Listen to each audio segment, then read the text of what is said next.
Bienvenue à Kabia, bienvenue au mardi de l'ESS qui ce mois nous amène à nous interroger sur quel tourisme pour un développement durable du Pays Basque. Mais avant cela, on souhaitait vous présenter un peu notre maison de l'économie sociale et solidaire en Pays Basque et tout d'abord présenter Mathilde Lecosec qui est notre chargée de développement, sans qui rien n'est vraiment possible. Et moi-même, donc Gis, qui est l'honneur de présider cette magnifique association. Kabia, c'est tout d'abord une association qui a pour objectif de faire la promotion de cette économie sociale et solidaire comme nouvelle forme d'entreprendre et d'entreprise, et notamment à travers des tables rondes tous les premiers mardis du mois. Et on vous invite à vous y inscrire aussi nombreux que ce soit. Kabia, c'est le nid en basque. C'est aussi un lieu ressource pour tous les acteurs, pour tous les citoyens, pour les élus, pour toute personne qui a besoin d'informations.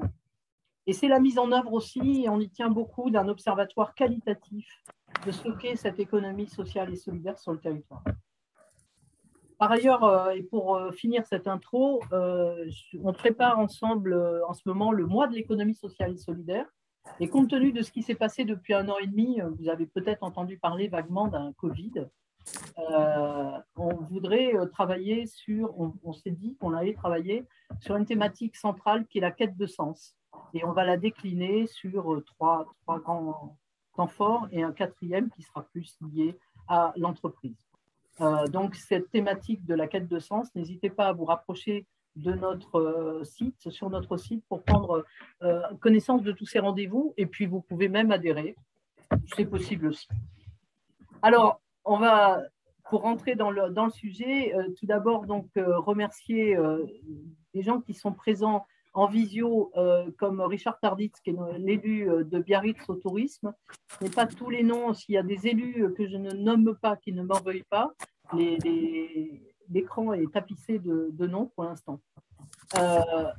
On va d'abord présenter les invités en commençant par Corinne Cerveau, qui est donc du cluster Goassen du tourisme Pays Basque, à qui on va donner la parole dans très peu de temps et qui est là en visio. Merci Corinne. On aura Corinne Capdeville ensuite, qui est l'ancienne directrice de l'auberge de jeunesse de Biarritz et qui est également membre du cluster Goassen. Bienvenue et merci. Mais qui est également aussi adhérente de Kabia. Amaya Balthazar, qui est la chargée de développement à l'École Moneta, qui viendra nous parler de cette belle association. Et enfin, Daniel Olsomandi, qu'on ne présente plus, mais qu'on va présenter quand même, vice-président au tourisme durable de la communauté d'agglomération Pays Basque, président de l'Office de tourisme Pays Basque, maire d'Ostabat Asme en Basse-Navarre, et également, à ses heures perdues, prof au lycée Villafayard de Bayonne. Un homme très occupé et qui nous fait le plaisir d'être avec nous ce soir. Donc, dès la création de la communauté d'agglomération Pays Basque, tu as souhaité mettre en œuvre, puisqu'on t'avait chargé du tourisme, mettre en œuvre une politique touristique unique, publique, à l'échelle du Pays Basque, avec un outil fort qui est l'Office de tourisme du Pays Basque. Tu vas déjà peut-être nous en parler, nous expliquer quelle en était la vocation, avant peut-être de nous dire, puisque le tourisme c'est un véritable enjeu pour le Pays Basque, vous expliquer un peu ce qui s'est passé cette année, quelle impression on a eue, quel tourisme, quelle fréquentation touristique, etc. Donc d'abord peut-être l'Office du tourisme Pays Basque, qu'est-ce que cet outil? Alors oui, Gabon Deneli, bonsoir tout le monde. Donc effectivement, lorsqu'on parle de tourisme, déjà c'est une compétence partagée. J'ai vu dans les petits écrans donc Christophe Voisin de l'ADT, de l'Agence d'attractivité du tourisme départemental que je salue. Richard Tarditz également, avec qui on travaille vice-président ou adjoint plutôt au tourisme à Biarritz. Et donc, effectivement, c'est pas toujours évident de comprendre l'organisation touristique et il faut dire d'entrée que c'est une compétence partagée. Voilà, donc c'est une compétence partagée entre la région, par exemple, l'État, la région, la communauté d'agglomération et le département. Donc, dire également, pour faire très rapide, qu'au niveau de la compétence stratégie, là, la communauté d'agglomération, elle est compétente pour les 158 communes.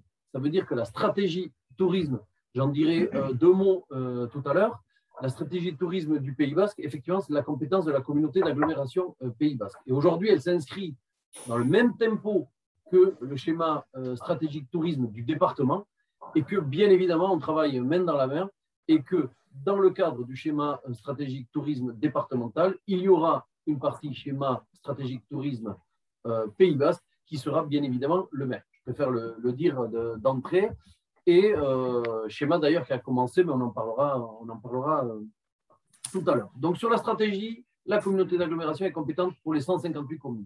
Pour également la mise en place de sites touristiques et d'équipements touristiques, donc là aussi, elle est compétente à l'échelle des 158 communes. Et c'est au niveau de la promotion, et c'est là des fois qu'on confond un petit peu, c'est au niveau de la promotion qu'effectivement, des dérogations, loi montagne, loi NOTRe, ont permis à des stations classées, effectivement, de poursuivre et de poursuivre en fait la promotion touristique. Voilà. Donc, ça veut dire qu'ils n'ont pas une stratégie à part, d'accord, hein, elle s'inscrit bien évidemment dans la stratégie qui sera définie par la communauté d'agglomération Pays Basque, mais effectivement, elle fait une promotion je dirais pas à part non plus parce que nous avons des temps de rendez-vous et de travaux justement avec les stations classées. Stations classées qui sont donc en fait Hendaye, Cambo, Bidart, Anglette et Biarritz. Voilà les 5. Et ensuite, vous avez donc, et que chaque commune a son office de tourisme, donc 5. Et il y a à l'échelle du Pays Basque 2 offices de tourisme communautaires. Un à l'échelle des 152 communes. Hein, Gilles, tu disais tout à l'heure que je présidais. 152 communes, dont Saint-Jean-de-Luz, hein, ou Urugne, qui étaient des stations classées, mais qui ont décidé d'intégrer cet office de tourisme Pays Basque. Et l'office de tourisme communautaire de Bayonne, qui a un statut hybride, je dirais, c'est-à-dire qu'en fait, au niveau des missions régaliennes, il y a une convention d'objectifs avec la communauté d'agglomération Pays Basque, donc c'est un outil, un bras armé de la communauté d'agglomération Pays Basque, mais qui a pour une petite partie un développement local communal. Voilà. Alors, c'est vrai, je ne veux perdre personne, mais c'est important de brosser ce portrait-là et de dire que cette stratégie, tu l'as dit, l'idée, alors bien sûr, on a été très occupé sur la dernière mandature, tourisme, compétences que je partageais donc avec Michel Benac, ton maire, voilà, et qui était vice-président donc au tourisme. Et ensemble, donc, nous avons porté la mise en place de cet office de tourisme communautaire. Et aujourd'hui, et la préparation du chantier suivant, qui est la mise en place de la stratégie. Et cette stratégie, elle se construira, le diagnostic s'est fait à l'échelle des 158 communes, et elle se construira également à l'échelle des 158 communes, en partenariat, bien évidemment, avec le département.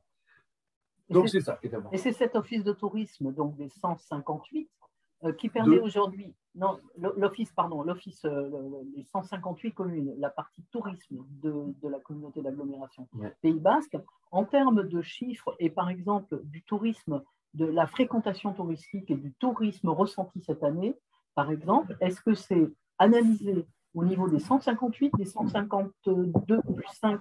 Comment c'est analysé tout ça? Alors, et qu'est-ce que tu peux nous dire de ce tourisme, de cette fréquentation ressentie de façon particulière cette année? D'accord. Donc, effectivement, l'outil, l'observatoire, je parlais de compétences partagées tout à l'heure.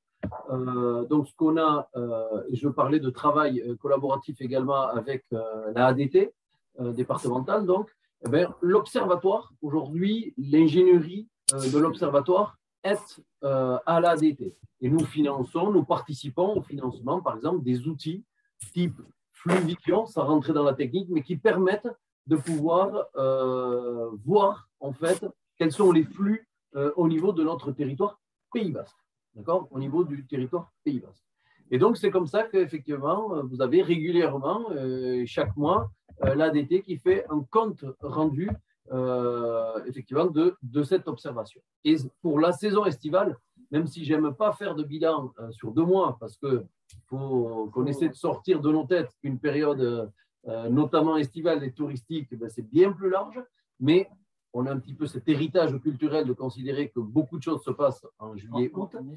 Et effectivement, donc, l'ADT nous disait qu'on avait une augmentation de la fréquentation touristique de plus de 3% donc, à l'échelle du Pays Basque par rapport à l'année dernière, sachant que l'année dernière, si je compare l'année dernière avec l'année d'avant, il y avait eu moins 9% de touristes sur le territoire Pays Basque. Et ce qui est intéressant, effectivement, et tu l'évoquais, c'était de distinguer souvent ce ressenti et ce besoin d'avoir du chiffre plutôt froid, plutôt scientifique.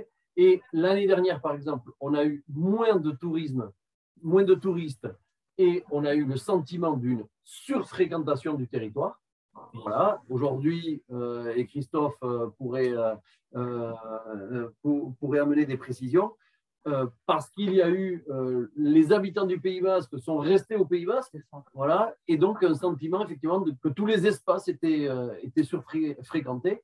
Et cette année, justement, des témoignages, alors je ne dis pas qu'il n'y a pas eu des spots, des petits îlots de chaleur également touristiques, bien sûr au Pays Basque, parce que ça c'est un enjeu, la gestion des flux, mais avec peut-être un petit peu plus de touristes, selon les chiffres, et un ressenti moins fort que l'année dernière. Voilà, c'est vrai que c'est pour ça que la notion d'observatoire est fondamentale pour ne pas réagir et des fois même surréagir à du ressenti, alors que les chiffres sont là pour nous donner de l'objectivité, de la hauteur par rapport aux propos qu'on doit tenir et qui doivent décliner en fait de chiffres et de diagnostics objectifs. Objectifs et qualitatifs. Alors peut-être que justement on pourrait, parce que Corinne Cerveau doit nous quitter malheureusement un petit peu avant la fin, on va peut-être lui donner la parole sur cet aspect ressenti. Oui, donc Corinne Cerveau, si tu souhaites présenter le cluster Guassen et également donc un peu l'état d'esprit actuel des professionnels, des acteurs du tourisme, tant au niveau de la fréquentation aussi que des nouveaux enjeux, des nouvelles demandes des consommateurs, surtout en termes aussi de demandes environnementales, de responsabilité des commerçants. D'accord. Bon, alors je vais d'abord expliquer ce que c'est. Je crois que le public n'est pas tous familiers du monde économique. Et donc, je vais déjà rappeler ce que c'est un cluster. Donc, c'est une grappe d'entreprises. Alors, ce n'est pas une nouvelle épidémie, ne vous en faites pas. Non, c'est une grappe d'entreprises qui existe déjà, qui existe dans plusieurs secteurs d'activité, au Pays Basque, mais ailleurs partout en France. Et en Europe. Sur le Pays Basque, il y a eu une volonté, il y a eu 5 clusters qui sont nés à peu près en même temps, en 2008, 2009, 2006, sur la volonté des élus du territoire. Et l'objectif de cette grappe d'entreprise, c'est d'initier une approche de développement concertée, mutualisée entre les différentes filières d'entreprises d'un secteur d'activité. Pour nous, ça va être l'hôtellerie, les campings, bien sûr, la restauration, mais aussi les guides, les agences réceptives, les musées, les transporteurs routiers de voyageurs, etc. Et l'objectif étant de monter des coopérations transversales permanentes, des visions stratégiques collectives et d'être aussi un interlocuteur des pouvoirs publics avec un message coordonné. Et bien sûr, ce cluster qui existe, pas seulement aussi pour se réunir, mais aussi pour monter des dispositifs en faveur des entreprises, comme un groupement employeur, des rencontres B2B entre l'agroalimentaire et le tourisme, des réunions de sensibilisation sur les bonnes pratiques en management de ressources humaines. On a monté une plateforme de référencement de fournisseurs locaux. Enfin, voilà ce type d'action. Aussi des actions transfrontalières voilà quels sont le type d'actions que mène le cluster pour le compte de ses adhérents et des entreprises adhérentes. Pour répondre à la question de la fréquentation et du ressenti de la fréquentation. D'abord, la fréquentation, il faut penser qu'elle n'est pas identique et le ressenti de la fréquentation n'est pas identique partout au Pays Basque sur les 158 communes. Bien sûr, vous êtes à Biarritz, alors forcément, vous avez une vision, mais très certainement qu'elle serait différente à Bidache, par exemple.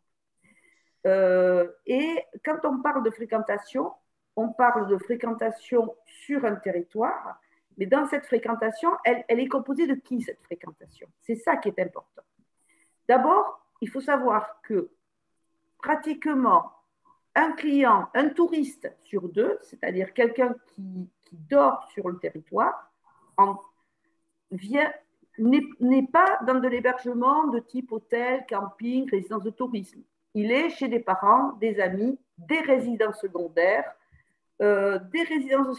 qui sont louées à des particuliers, etc.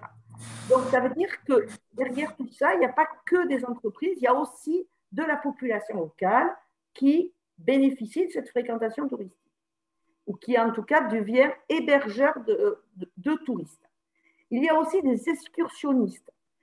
Le Pays Basque est proche d'un bassin de clientèle, notamment important, notamment en camping dans les Landes. Et il faut savoir qu'on a sur le Pays Basque des gens qui viennent à la journée, ce qu'on appelle les excursionnistes, soit qui se logent dans des bassins d'hébergement autour, c'est-à-dire les Landes, le Béarn, le Pays Basque espagnol, etc. Et ceci parce qu'on est un territoire attractif.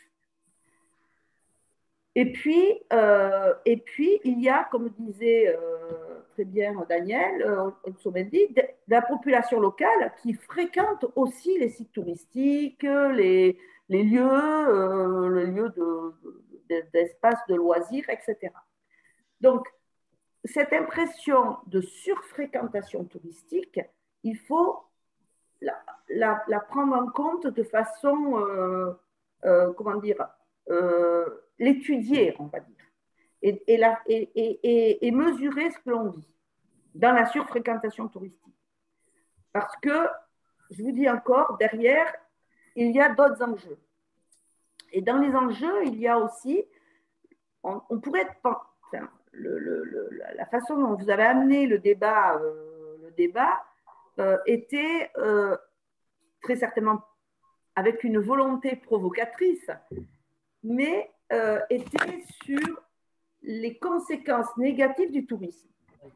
Et si on va plus loin, ça veut dire qu'il faut se dire que le tourisme, la fréquentation touristique, elle a aussi des côtés positifs, notamment sur le tissu économique, directement du tourisme ou d'autres secteurs d'activité, le service à la personne,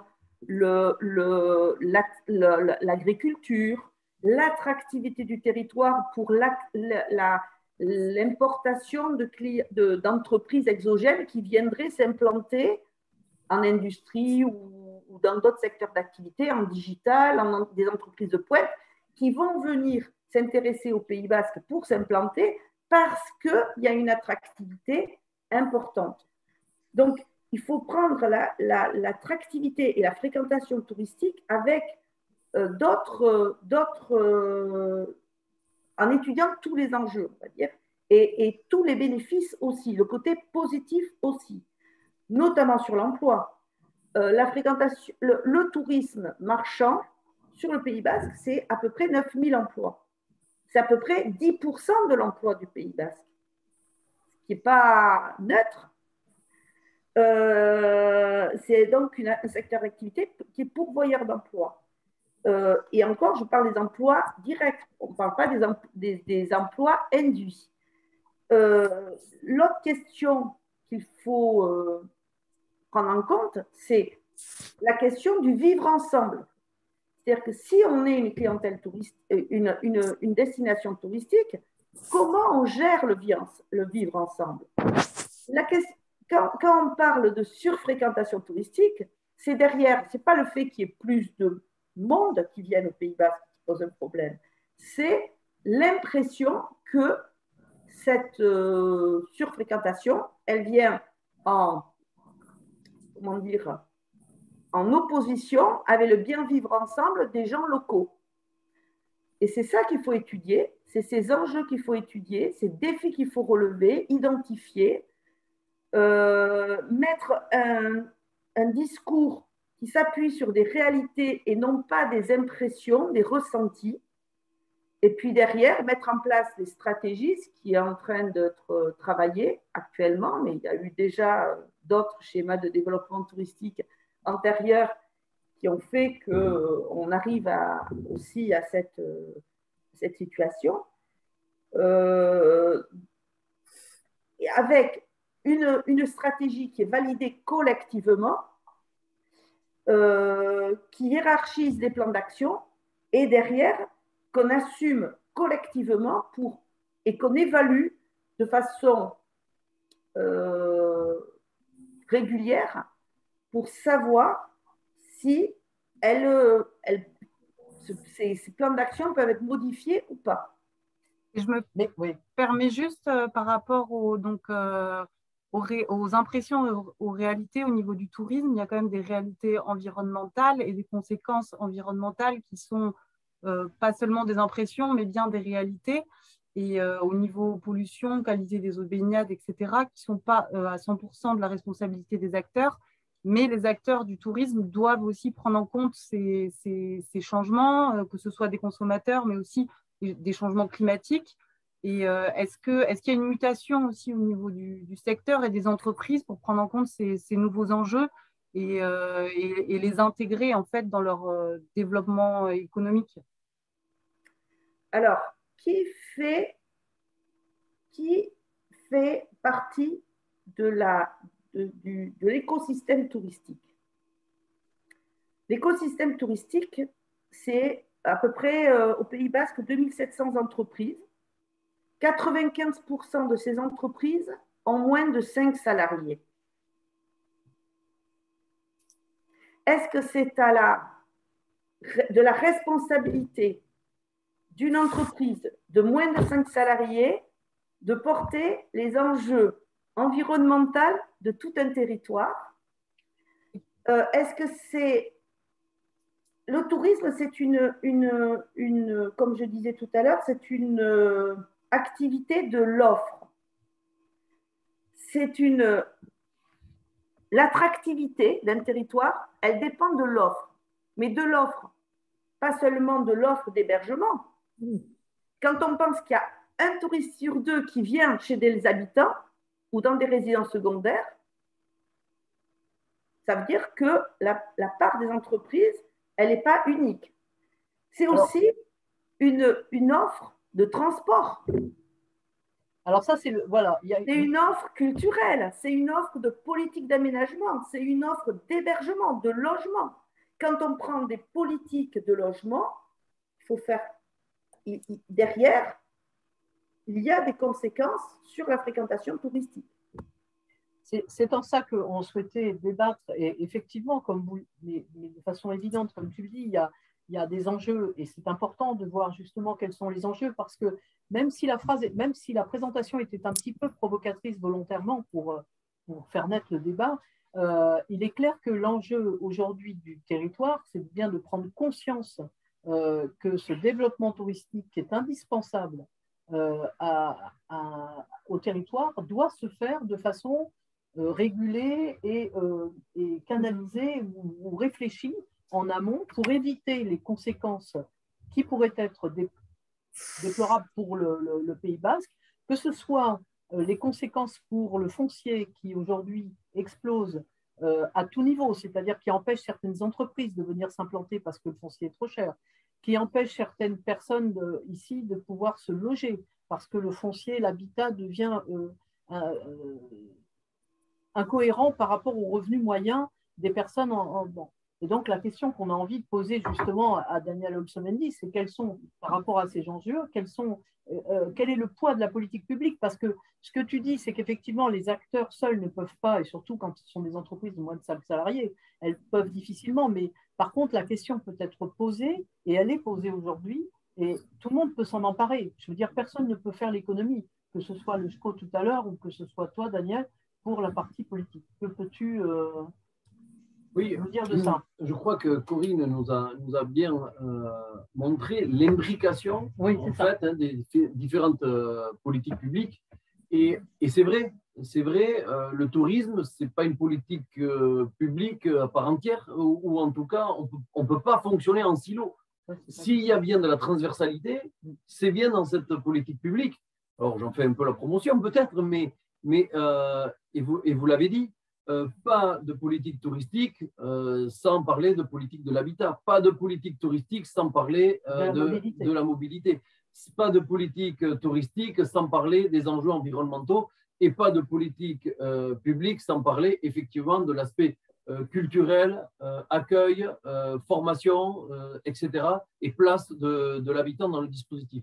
Donc là, je viens pêle-mêle un petit peu d'énumérer suite au diagnostic, puisque le diagnostic, ça y est, il est terminé à l'échelle du Pays Basque.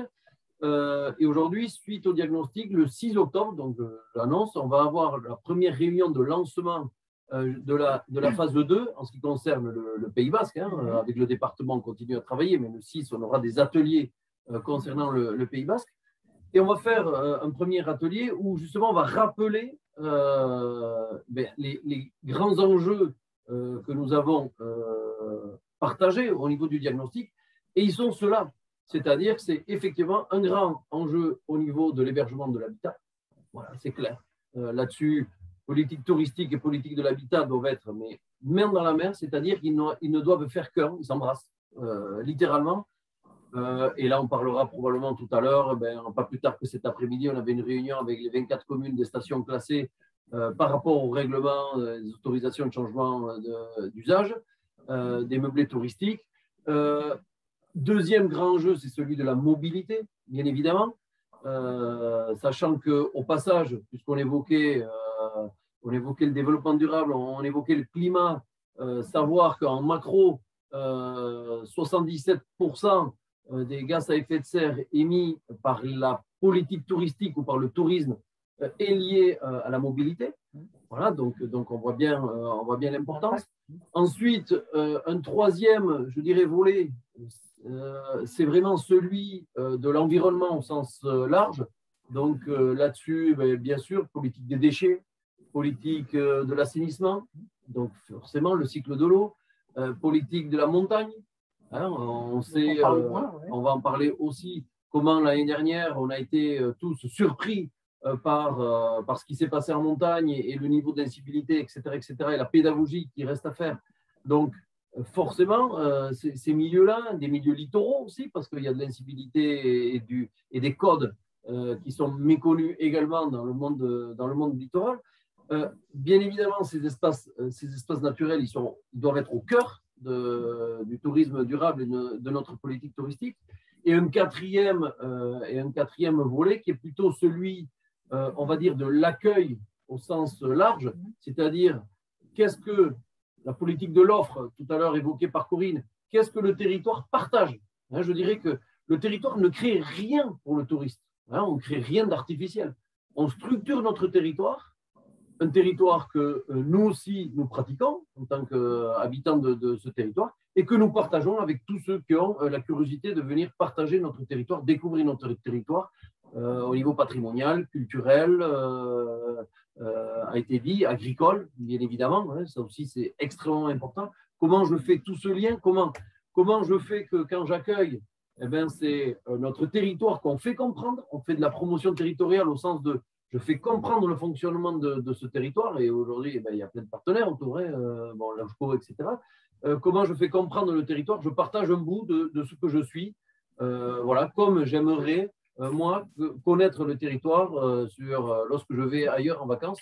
En fait, j'aimerais accueillir comme j'aimerais être accueilli. Ce n'est pas très, très compliqué comme concept, mais c'est-à-dire en authenticité de territoire et qu'on me raconte ce territoire. Et là-dessus, avec la formation et probablement faire en sorte également dans ce 4e volet que tous les habitants soient acteurs, ambassadeurs de leur territoire. Je prends un tout petit exemple. Cette année, ça a été flagrant. Sur les espaces de montagne, donc ont été mis en place des médiateurs. Bon, je reviendrai, je ne veux pas alourdir le débat, mais il y a une vraie volonté de mettre l'humain au centre du dispositif et de faire de la médiation via l'humain. Voilà. Et ce qui est intéressant, c'est que de nombreux territoires nous ont dit que les hébergeurs ont fait partie du dispositif et ont été aussi des alerteurs, on va dire, de la sensibilité de ce territoire. Et ça, c'est important. C'est-à-dire que c'est l'ensemble du Pays Basque qui doit être ambassadeur de ce territoire, qui doit être capable d'en parler, qui doit être capable de partager et capable de partager également ses problématiques.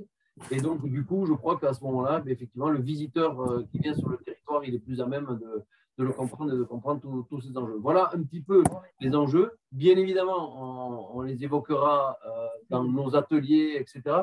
Mais enfin, là, brosser un petit peu, à mon avis, les grands enjeux. Je me permets juste par rapport aux enjeux de rebondir avec un enjeu que je crois que vous n'avez pas encore évoqué, c'est celui aussi de l'inclusion sociale ou de l'ouverture à tous de ce tourisme, pour pas que ce soit un tourisme qui soit réservé entre guillemets aux riches ou aux personnes aisées, mais qui est aussi une offre touristique qui soit pour toutes les classes sociales et qui ait une mixité sociale sur le territoire.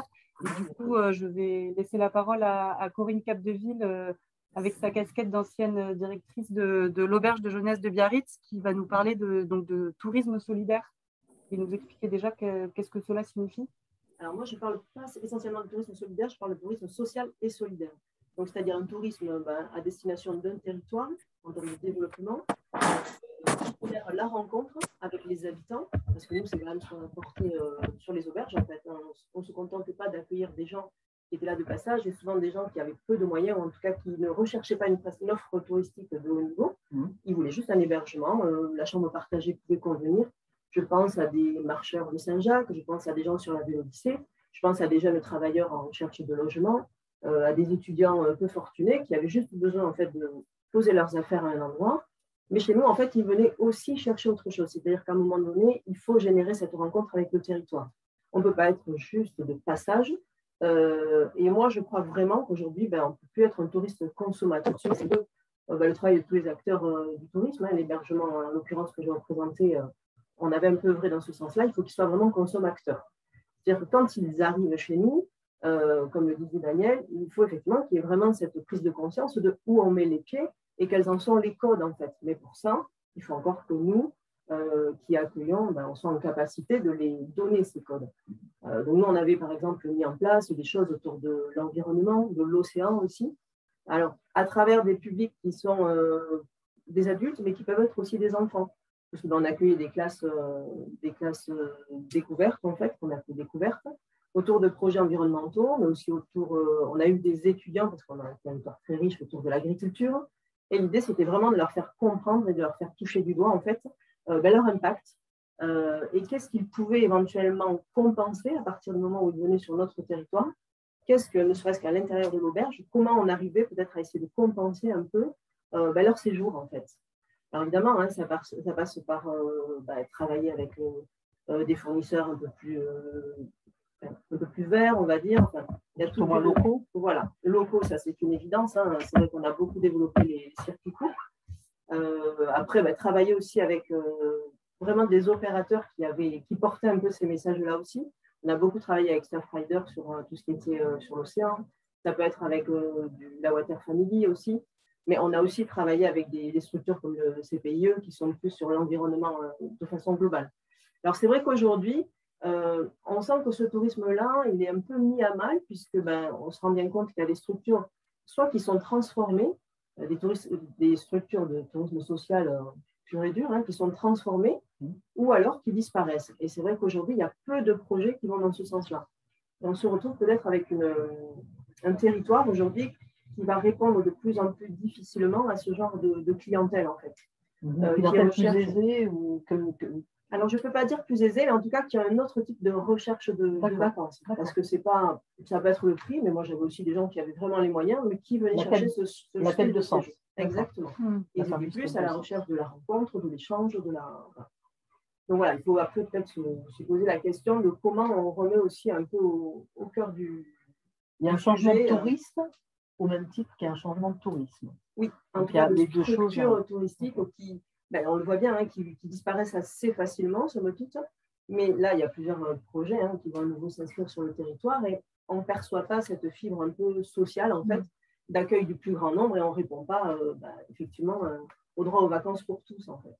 C'est un peu là qu'on a cette difficulté un peu aujourd'hui à se dire on est un territoire très inclusif, pas forcément. Enfin, moi, pour avoir accueilli un certain nombre de clientèles, quand on a fermé, j'ai pu proposer d'autres structures à nos clients habituels qui avaient des habitudes chez nous tous les ans, mais il y a des clients que je n'ai pas pu repositionner sur le territoire et qui sont partis soit dans le sud des Landes, parce qu'effectivement, il y a plus de villages de vacances, qui accueillent des structures plus grandes et qui accueillent des groupes, ou alors des structures qui ont des agréments et qui accueillent du coup des scolaires, ou même des séjours adaptés avec les personnes handicapées.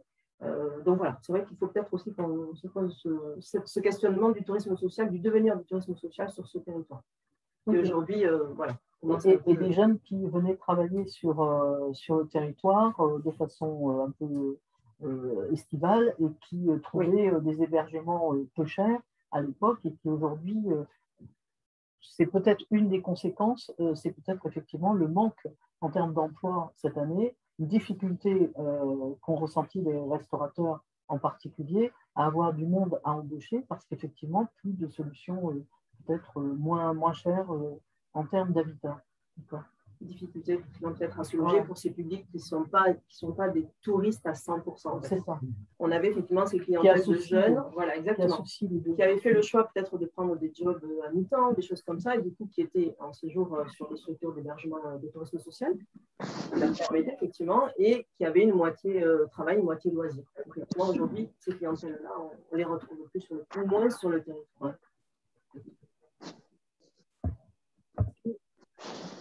Et du coup, pour toucher toutes ces clientèles et sensibiliser donc les touristes et les visiteurs à la consommation responsable, entre guillemets, à nos producteurs, à toutes ces personnes qui travaillent de façon durable sur le territoire.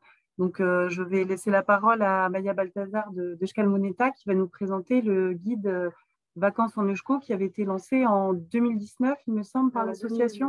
En 2020. Ouais, c'est l'année dernière. En fait, ce qu'on a proposé, pour les visiteurs un parcours 100% digitalisé avec des activités soit gratuites, soit payables en Eusko sur l'ensemble du territoire, plus ou moins.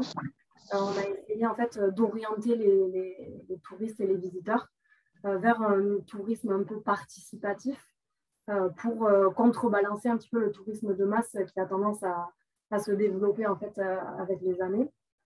Donc en fait, on a proposé des circuits bien sûr en Soule, en Haute-Soule, en Basse-Navarre, peut-être des territoires où les gens n'ont pas forcément l'habitude de passer une journée ou même 2-3 jours.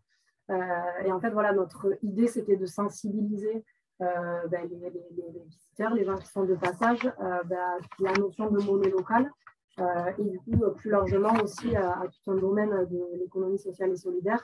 Nous, on est déjà dans l'action en fait, tout au long de l'année avec nos adhérents particuliers et professionnels.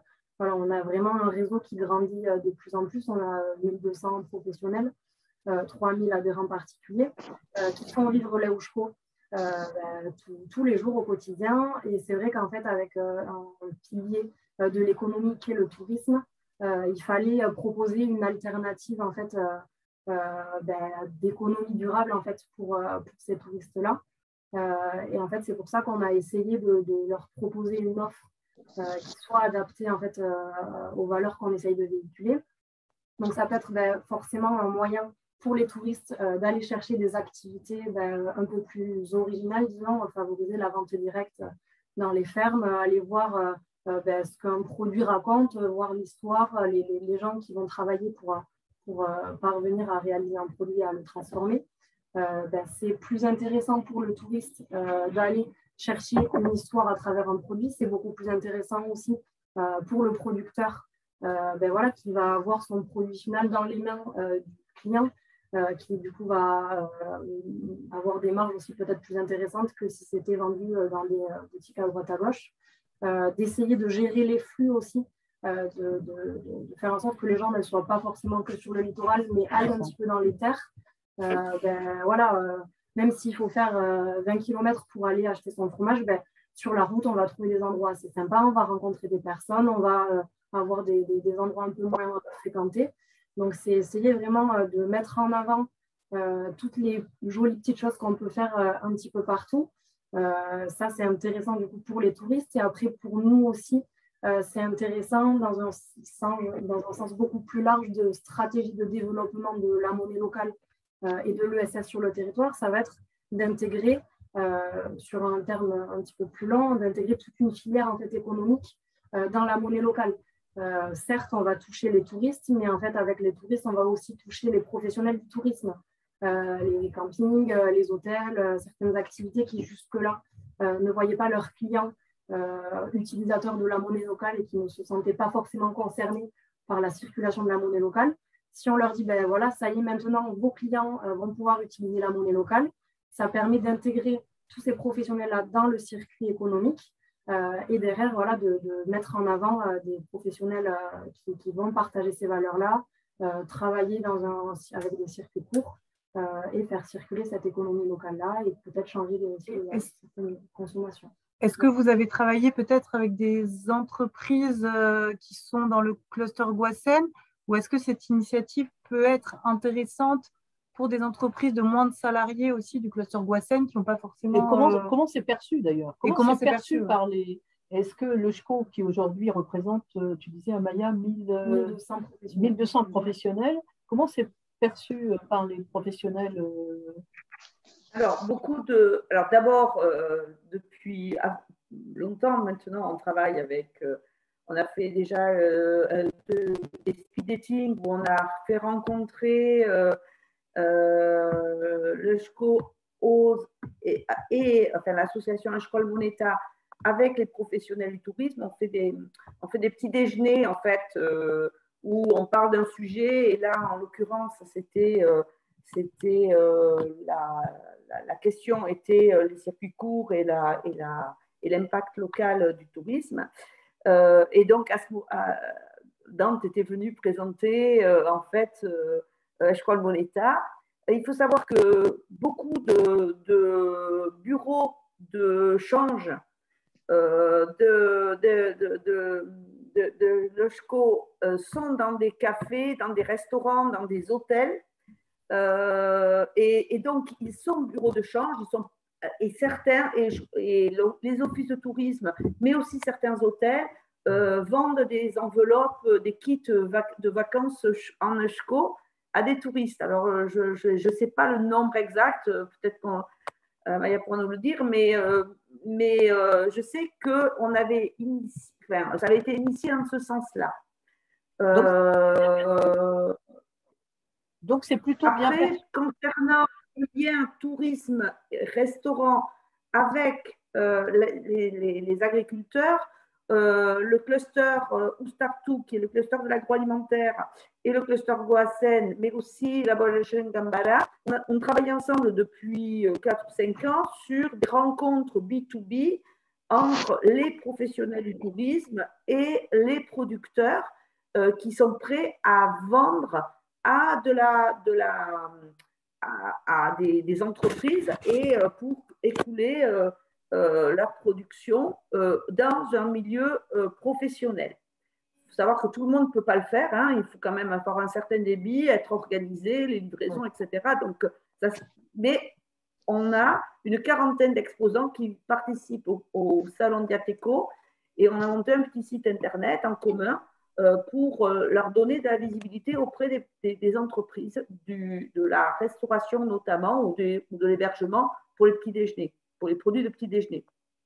Et puis, également, quand on a monté la plateforme de référencement de fournisseurs locaux, il y a différents chapitres, et notamment un chapitre, bien sûr, agroalimentaire, alimentaire. Et là, on bénéficie, bien sûr qu'on privilégie, il n'y a que, on ne va pas trouver métro, on va trouver des fournisseurs locaux qui veulent et qui peuvent, dont c'est la stratégie de se tourner vers le marché du business en restauration. Voilà. D'accord. Et également, Bienvenue, le label, l'association Bienvenue à la ferme fait partie du comité de direction du cluster Goassen. Donc, on a un lien très, très fort avec le secteur agricole et le secteur du tourisme. Voilà. Et aujourd'hui, la clientèle apprécie totalement d'avoir des produits en circuit court qui sont cuisinés et transformés par un vrai professionnel et de savoir d'où viennent les produits qu'ils vont consommer. Et c'est pas rare de trouver dans des cartes que telle viande, c'est la viande Enrico Areglia ou que tel produit vient de telle ferme, etc. Donc, il y a un côté très positif, et on le disait tout à l'heure, qu'il faut essayer aussi de voir le côté positif. Il y a peut-être une modification aussi du touriste qui devient consommateur parce que peut-être que cette période de Covid a amené les gens à réfléchir autrement. Nous, on l'a ressenti dans la quête de sens, mais peut-être que… Et tout à l'heure, vous parliez de codes, je crois que c'est toi, Daniel, les codes qui modifient un petit peu, qui pourraient tout au moins donner les clés d'entrée dans un territoire en essayant d'acculturer, je dirais, le touriste et non plus de l'amener à être un simple consommateur, comme tu le disais. Est-ce que c'est quelque chose sur lequel, parce que tu avais travaillé à un moment donné sur du tourisme à l'assiette, ce projet dont tu nous avais parlé, c'est peut-être pas exactement comme ça que tu l'avais libellé, mais c'est peut-être aussi ça, d'amener le touriste à comprendre le Pays Basque de façon douce, je dirais, comme une mobilité douce. Et on reparlera de la mobilité tout à l'heure, parce qu'il y avait une autre question là-dessus. Oui, mais je crois que le mot code, on l'a évoqué ensemble également avec Corinne, c'est qu'effectivement, ce n'est pas toujours évident d'avoir les codes. Et je vais prendre un exemple, c'est celui de la montagne. Ce n'est pas toujours évident, c'est pour ça qu'on a misé vraiment cette année pour avoir des médiateurs, des gens du CPIE, même des agents de la communauté Pays Basque. Des communes ont embauché, par exemple, une bergère, je pense au Baïgoura, parce que c'est une association foncière pastorale qui fait un travail formidable autour d'Alain Dubois. Où l'idée, c'est vraiment de faire à la fois d'avoir un apport pour les bergers, pour leurs troupeaux, mais également, surtout, d'expliquer aux gens, parce que c'est intéressant aussi d'imaginer que toutes les incivilités, des fois, elles sont maladroites. Maladroites parce que méconnaissance. Bon, je prends un exemple parce qu'il m'a marqué, il est vrai, c'est sur le col de l'Issarieta, vous avez des brebis de la Chachiardi, c'est une race Chachiardi, donc effectivement qui est en montagne, donc des agnelages qui se font en montagne, et naturellement, bien sûr, les brebis, d'ailleurs c'est pareil pour les vaches, vont cacher les nouveau-nés, justement, vont cacher les nouveau-nés, et vous pouvez avoir la mère qui part à 300 mètres ou à 500 mètres même, mais elle sait parfaitement où elle a laissé l'agneau, et elle le récupère après, etc. Et c'est vrai ce que je raconte. Une fois, une personne, alors je ne vais pas dire touriste parce que c'est peut-être quelqu'un, peut-être un local, mais en tout cas qui n'avait pas les codes ruraux, a trouvé sur le passage un agneau, et l'a pris et est venu le ramener au restaurant du col de l'Issarieta. Voilà. Et là, malheureusement, le restaurateur lui a expliqué que si cette personne n'était pas capable de ramener l'agneau exactement au bon endroit, manifestement, cet agneau serait condamné. Voilà. Et donc, vous voyez, c'est un exemple concret pour expliquer non, voilà, on fait fait pas. Intention, mais… Voilà, c'était une bonne intention et puis ça finit par une catastrophe. Les gens qui traversent les troupeaux ne savent pas peut-être que ça produit du stress à une période très délicate puisque c'est la période des fécondations. C'est là où on a les troupeaux avec les béliers. Donc là aussi, expliquer que le stress, ça va peut-être faire des décalages, notamment dans la reproduction. Ça va peut-être même se traduire par des avortements et que ça a une conséquence économique qui n'est pas immédiate, mais qui va être pour l'agriculteur sur toute sa saison. Mais ça, ce n'est pas évident de savoir tout ça. Voilà. Et on ne jette pas la pierre parce qu'on n'a pas ces codes. Mais par contre, effectivement, développons un maximum d'espace, et tu faisais référence à ça, notamment sur un projet qui s'appelle Ostavals, sur la commune d'Ostavat en l'occurrence, effectivement, du paysage à l'assiette, où l'idée, c'est de donner quelques codes comme ça, ruraux, sous forme d'anecdotes, pour pouvoir en fait, voilà, progresser sur cette acculturation des territoires. Et de la même manière, le milieu littoral nécessite une acculturation. Je suis sûr que si je vais sur la plage avec une planche, je vais être sans code pour les surfeurs et probablement que ça peut mal se passer aussi à l'arrivée, vous voyez. Donc, on a tous besoin d'apprendre les codes sur les différents milieux. On ne connaît pas tout. Et je crois que ça, c'est important. On parlait d'échange tout à l'heure. Ben oui, si on repart avec quelques codes d'un territoire, je crois que ça peut être satisfaisant. Et les codes de consommation, du coup, également, notamment via les guides EuSCO pour savoir vers qui se tourner et faire la différence entre un vrai produit, entre guillemets, du territoire et un produit qui peut être labellisé, mais pas vraiment très éthique sur toute sa... C'est tout à fait ça. C'est pour ça que d'ailleurs les 18 bureaux d'accueil touristique de l'Office de tourisme Pays Basque proposent ces enveloppes EuSCO. Et effectivement, on l'imagine facilement. Et c'est comme si nous, on va sur un territoire avec une monnaie locale. Cette monnaie locale, c'est un vecteur pour aller directement dans les endroits un peu insolites. On est dans l'intimité d'un territoire avec sa monnaie locale. Donc, quelque part, vous avez le passeport pour ne pas vous tromper. Personne n'aime être pris pour un touriste. Hein, c'est bien ce qu'on dit. Et ben là, vous avez le passeport idéal. Et du coup, ce passeport, au niveau de… Enfin, quel succès il a eu auprès des touristes? Parce que c'est bien de le mettre en place, mais est-ce qu'il a une résonance? Est-ce que les gens jouent le jeu, en fait? Alors, en fait, avant de lancer le circuit digitalisé l'année dernière, on avait déposé du coup ces enveloppes dans les offices de tourisme sans faire aucune publicité, si ce n'est juste la formation en fait, des agents sur le territoire. Il y a quelques enveloppes qui ont été distribuées. Ça a pas mal marché. Il y a des offices de tourisme qui en demandaient davantage. Là, par exemple, à l'office de tourisme de Bayonne, en un mois, elles ont écoulé les enveloppes qu'on avait déposées. Donc, il y avait cette habitude-là. Ce qu'il y a aussi avec les enveloppes, en fait, je ne l'ai pas forcément expliqué, mais c'est des enveloppes avec des billets d'EuSCO à l'intérieur. Donc, certes, c'est de l'argent qu'on peut dépenser chez les commerçants, mais pour certains visiteurs, ça peut être aussi un souvenir. Les billets sont jolis, ils sont propres. Ben, on va peut-être, sur les 18 euros qu'il va y avoir dans une enveloppe, on ne va peut-être pas tout utiliser. On va en garder quelques-uns, les offrir aux gens quand on va rentrer. Donc, il y a cette symbolique aussi que vont représenter les billets EuSCO.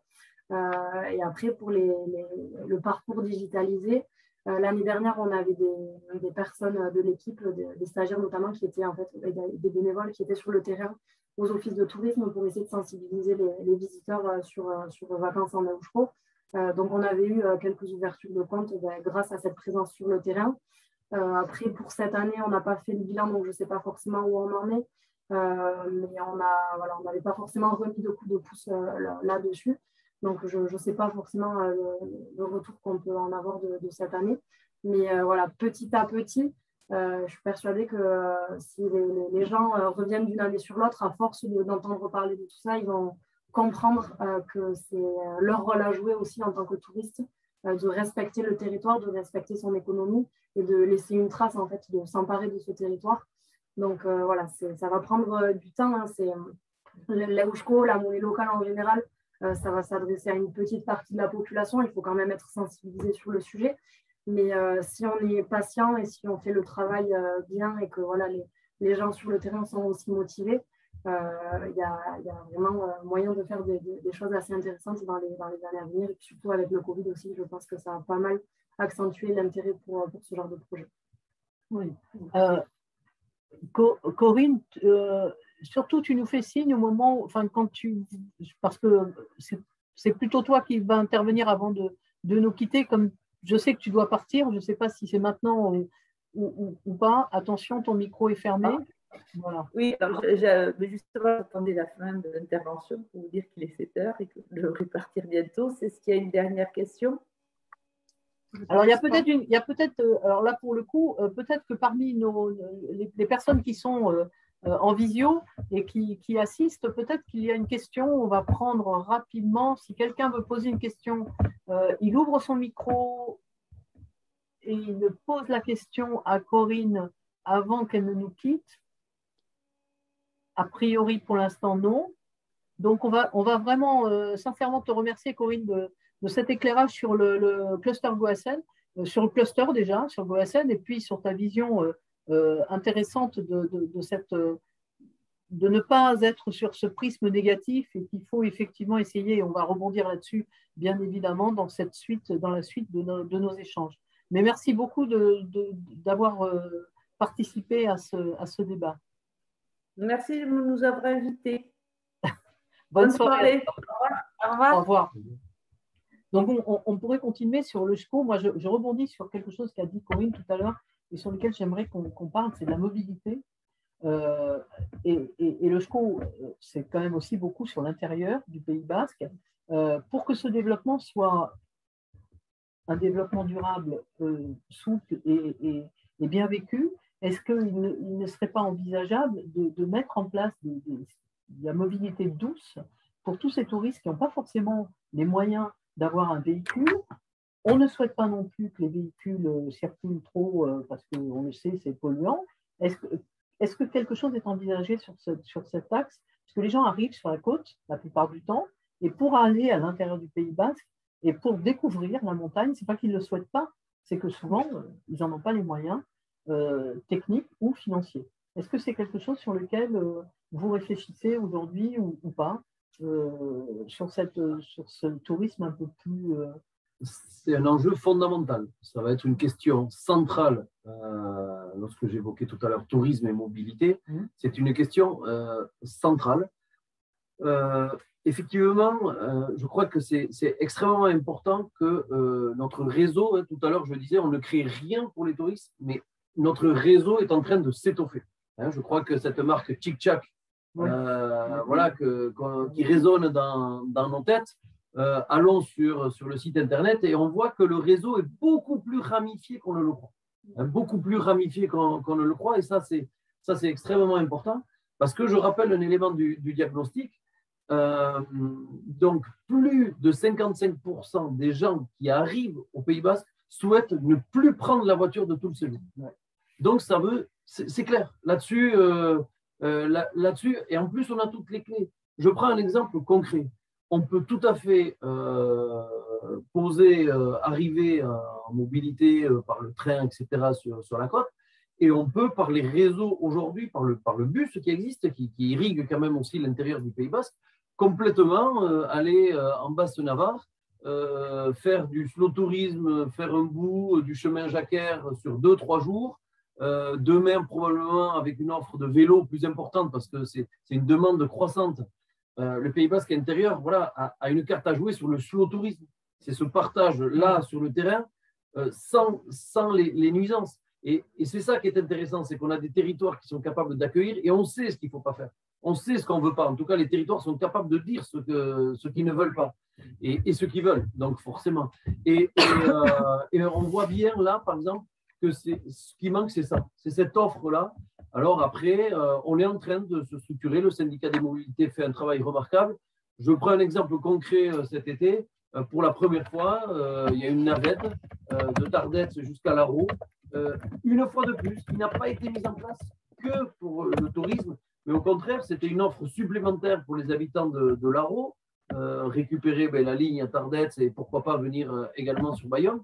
Ça a permis bien sûr aux pratiquants du territoire de Soule d'utiliser une mobilité douce. Ça a permis d'organiser un peu mieux le flux sur une zone qui était complètement engorgée les étés précédents, et notamment l'été précédent. Donc, on voit que, une fois de plus, la structuration de nos politiques publiques, et en l'occurrence celle de la mobilité, plus elle sera aboutie et plus on sera en situation de partager cet outil-là et de ne pas ressentir le tourisme comme une contrainte supplémentaire, mais peut-être une population qui va se fondre davantage dans les services du territoire et notamment les transports en commun. Et j'ai juste une petite intervention de Kitry en tant qu'usagère qui dit le réseau bus n'est pas top, je l'ai fait cet été, c'était la galère, pas assez de bus, temps trop long de temps dans le bus. Et moi, je me permets de rebondir aussi en tant qu'habitante de Bayonne, voulant aller peut-être à Guétary, rentrer le soir, ou venir à Biarritz travailler ou faire des trajets sur la côte. C'est super long, c'est le temps de trajet, c'est vrai que sont doublés. C'est encore compliqué. Et en fait, c'est compliqué. Et c'est vrai que on achète un scooter. Enfin, du coup, au niveau fluidité, c'est encore assez laborieux pour certaines personnes, à part peut-être sur des trajets qui sont assez définis et assez fixes. Mais dès qu'on a une petite déviation dans son trajet, un imprévu ou quelque chose, au niveau bus, ça peut vite devenir un peu la galère, en fait. C'est effectivement encore quelque chose à réfléchir pour un développement durable. Ouais. On est toujours, parce qu'effectivement, notre zone est particulièrement appréciée des touristes, qu'ils soient locaux ou pas, parce qu'on est aussi touristes, et tu le disais, hein, moi je suis assez d'accord, hein, on est touristes dans notre territoire. On a tous envie d'aller découvrir telle montagne, tel mont, telle montée, telle difficulté, ou au contraire d'aller faire un petit peu de surf et d'en apprendre les codes. Enfin, pas moi, je vous rassure, mais il y a tellement de choses à faire dans ce territoire. Mais pour que ce soit un développement slow, tu disais le slow tourisme, il faut que ce soit fluide. Et si c'est fluide, il faut qu'effectivement on réfléchisse en amont il faut modifier le comportement, mais il faut que le Pays Basque modifie également, enfin le territoire, modifie également son schéma de mobilité, et c'est compliqué. Alors là, par contre, pour le coup, je le sais, je suis d'accord, c'est pas si simple. Mais est-ce qu'il n'y aurait pas lieu de travailler avec les acteurs, peut-être les consommateurs, pour essayer de faire qu'il y ait des choses qui puissent être une mobilité bis, c'est-à-dire je vais jusqu'à tel endroit en bus et ensuite j'y trouve un autre mode de locomotion qui peut être un vélo électrique, etc., de façon plus régulière, parce qu'effectivement, du coup, je n'attendrai pas un deuxième bus qui me rendrait le transport très long. Est-ce que c'est quelque chose sur lequel vous réfléchissez Alors, je sais que c'est le syndicat des transports qui réfléchit à ça, mais est-ce que tu as une connaissance de ça? En tout cas, ce que je vois, moi, c'est le syndicat des mobilités, l'énergie qui est mise pour améliorer le réseau. Ce que je sais également, c'est où nous en étions il y a ensemble, il y a 10 ans ou il y a même 5 ans, quels sont les progrès qui ont été faits. Ouais. Ce que je sais aussi, c'est quels sont les financements nécessaires pour progresser. Ce que je sais aussi, c'est que malheureusement, ce sont les entreprises, Corinne est partie, mais ce sont les entreprises qui sont fléchées par la loi comme étant contributeurs justement du versement mobilité en l'occurrence, pour être précis. Donc, c'est que ce n'est pas assez, c'est vrai, et j'entends la remarque de Kitry. Oui, c'est vrai, probablement que sur des trajets concrets, oui, il y a des marges de progression, ça certes, et ça c'est évident, mais le chantier est colossal. Et c'est vrai qu'aujourd'hui, moi j'ai vu beaucoup de jeunes prendre le bus depuis la base Navarre, venir sur la côte, rentrer en prenant le bus depuis Tardets jusqu'à Bayonne également, en passant par Saint-Palais. Si demain on a des gens qui prennent le bus jusqu'à Saint-Palais, par exemple, et qui font le chemin de Saint-Jacques à pied et reprendre à Galassi le train pour repartir à Bayonne, etc. Vous voyez, ça renforcerait en plus notre réseau. Alors oui, je ne suis pas en train de dire que c'est parfait. Ah non, on mesure ensemble l'étendue du chantier, mais on mesure également ensemble quelle est la voie à prendre pour un tourisme durable, comme on l'évoquait. Alors maintenant, il y a quelque chose dont on ne peut pas faire l'économie, c'est l'une des conséquences également de la fréquentation touristique, c'est parce qu'on est effectivement un Pays Basque très, très accueillant, c'est la difficulté pour les locaux maintenant de se loger avec la problématique d'Airbnb. Et ça, je pense qu'on ne peut pas faire l'économie dans ce débat d'en parler. celui qui veut prendre la parole là-dessus. Je pense que Daniel est le mieux placé, mais peut-être auriez-vous des choses à dire l'une et l'autre. Allez, je commence et je cède la parole. Quelques chiffres, j'aime bien quand même quelques diagnostics, quelques éléments de diagnostic de 2016 à 2020, donc en très peu de temps, l'offre des meublés touristiques via les plateformes collaboratives a augmenté de 130%. Aujourd'hui, rien que sur une étude, et là aussi pareil, hein, la notion d'observatoire, moi j'insiste, en tout cas, je soutiendrai toutes les initiatives qui permettront de faire de l'observatoire, de l'observation sur ce territoire. Non, mais je crois que c'est fondamental parce que jusqu'à maintenant, on ne le savait pas. Il n'y avait pas ces outils-là. Aujourd'hui, on peut dire, parce qu'il y a des outils, et certes en finance, mais c'est intéressant, il y a des outils du tourisme qu'on partage également avec l'habitat et qui nous disent clairement qu'il y a à peu près à l'échelle du Pays Basque 19 000 locations actives donc sur Airbnb et Abritel, qui ne sont qui sont certes des grands, mais il n'y a pas Booking, etc. Sur la zone tendue des 24 communes du Pays Basque, c'est même 16 000, vous voyez, donc c'est pas rien. Et c'est là que c'est important, c'est qu'on se retrouve à peu près, allez, je vais aller très direct, plus de 10 000 hébergements qui sont des hébergements qui pourraient aller à l'habitat à l'année. Hein, c'est-à-dire qui sont des logements entiers. Je ne suis pas en train de parler de la petite chambre, et au contraire, celle-là, elle est intéressante. Partager avec l'habitant ce qu'on évoquait tout à l'heure, un territoire, c'est complètement dans l'esprit.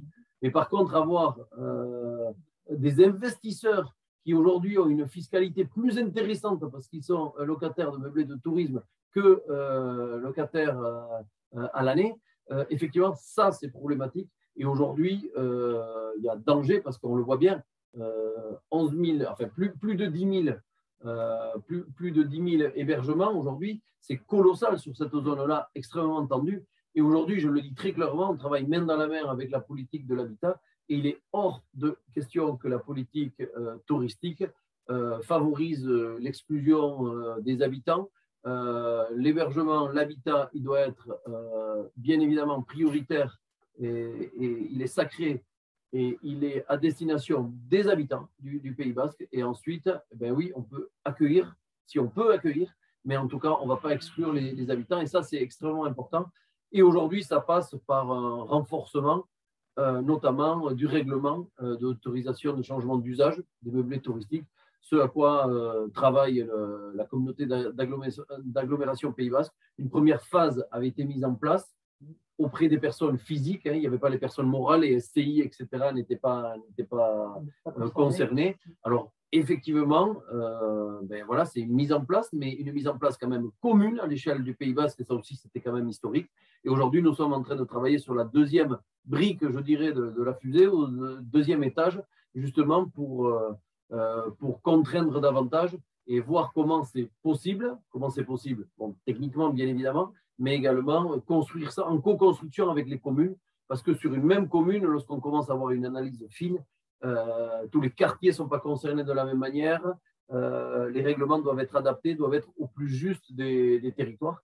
Mais il est évident qu'aujourd'hui, c'est un véritable fléau pour le Pays Basque et que nous devons nous organiser justement pour retrouver de l'habitat. Et le premier impact, alors il va y avoir une question, mais juste… On laissera peut-être la parole en ouvrant les micros, après pour les questions. D'accord. Parce que moi, j'avais juste envie de te demander, Daniel, quel est l'impact de la première brique dont tu parlais, du premier étage de la fusée, qui a été décidé il y a 2 ans en Conseil d'agglo, sur justement, pour les personnes physiques, la raison, il y avait effectivement cette impasse de la personne morale, mais quel a été l'impact? Est-ce qu'on a déjà un retour sur est-ce que ça a eu un impact positif ou pas? Alors, c'est très difficile, et là aussi, il faut continuer encore l'observation, parce que les effets ne peuvent pas être immédiats. Ouais. Et même si on avait une baisse, il y a une différence entre corrélation et causalité. Hein, des fois, voilà, il faut faire attention. Une fois de plus, il faut l'objectivité des chiffres. Et souvent, sur ce genre de phénomène, il faut 2-3 ans pour essayer de déterminer s'il y a bien une causalité entre un règlement Aujourd'hui, il est peu contraignant, hein, il faut se dire les choses. Il a permis davantage d'avoir une meilleure connaissance du parc et de ce qui se passait au niveau du Pays Basque, même si encore beaucoup de gens, malheureusement, n'ont pas fait les demandes en bonne et due forme, parce que c'est pas simple non plus. Hein, enfin, c'est pas simple. Je veux dire, en général, celui qui a un meublé, il sait hein, ce qu'il fait, mais ce que je veux dire, c'est que aujourd'hui, voilà, clairement, il faut faire davantage de communication, sensibiliser davantage les propriétaires sur toute la procédure, nous, mieux nous organiser, y compris sur l'observation et la sanction éventuellement. Et là où ça sera significatif, c'est si on met le deuxième, en mettant le deuxième étage, effectivement, c'est là que ça sera significatif. Alors, on peut peut-être ouvrir les micros. Peut-être Malika, si vous voulez poser votre question ou votre réflexion de vive voix. Oui, bonsoir à tous. Bonsoir. Oui, j'ai posé la question puisque je travaille moi dans la culture et le tourisme culturel, mais pas au Pays Basque ailleurs, mais j'habite en Daille, hein, je suis résidente permanente.